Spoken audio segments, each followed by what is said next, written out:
Reporting from Halas Hall, I'm Kevin Fishbain. He's Arthur Arkush for ChicagoFootball.com. And Arthur, the big news last week, of course, was the Bears cut Ray McDonald. But talking from a football perspective, they got to replace a pretty good player on that defensive line who's going to play kind of that left defensive tackle 4-5 technique. Before we get to some of the candidates for that position, what does Vic Fangio, what do you need skill set out of that position? Well, I think dependability, first of all, obviously the veteran with the experience. But more than that, I think he's got to have versatility. I think at times Ray was asked to fill one gap. At other times he was asked to fill two gaps. And on nickel packages, he was often kicking inside to 3 technique and giving a push from the interior. So there's not really, it's a vast skill set that you need to have, but there's some guys on this roster who I believe are capable of it. It's all about size, and again, it's all about flexibility because you're not going to see them one gapping on every down. They're not going to be two gapping on every down.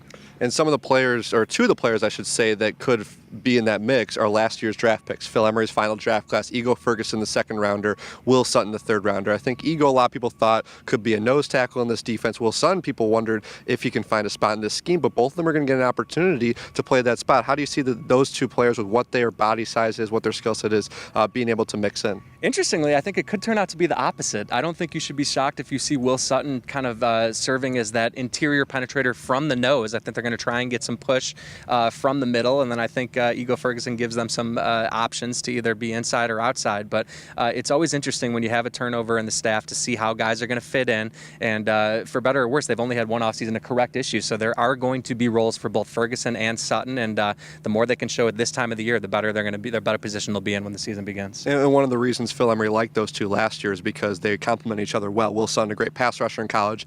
Ego Ferguson, a good run stuffer. We should say, of course, that we're assuming the rookie Eddie Goldman will be the starting nose tackle. Jeremiah Ratliff will be on one end. We expect those two to be on the D-line. But the Bears need a third. They need someone to replace Ray McDonald. And the third person we'll mention is Jarvis Jenkins, somebody who was a high draft pick in Washington a couple years ago from Clemson. Had a couple good years, had battled injuries. He's trying to revitalize his career here in Chicago. And I imagine he's going to factor in the mix as well. Yeah, I think so too. I think he's still only 26 years old. He does have some of that size. And he said he wants to be a better pass rusher. I think he flashed some run stuffing ability, but he hopes to kind of broaden that horizon and be able to do more. But yeah, he's another guy that's in the mix. I think even now more so than obviously a couple weeks ago when we had Ray McDonald penciled in at one of the starting spots. Well, Vic Fangio's got enough to do, bringing a whole new scheme to the Bears, trying to find outside linebackers, inside linebackers. Now he's got to find a new 5 technique, and we just went through some of the players who could factor in. We'll learn a lot more when the Bears hit the field and put the pads on in Bourbonnais. For Arthur, I'm Kevin. For all the best Chicago Bears news and analysis, stick right here, ChicagoFootball.com.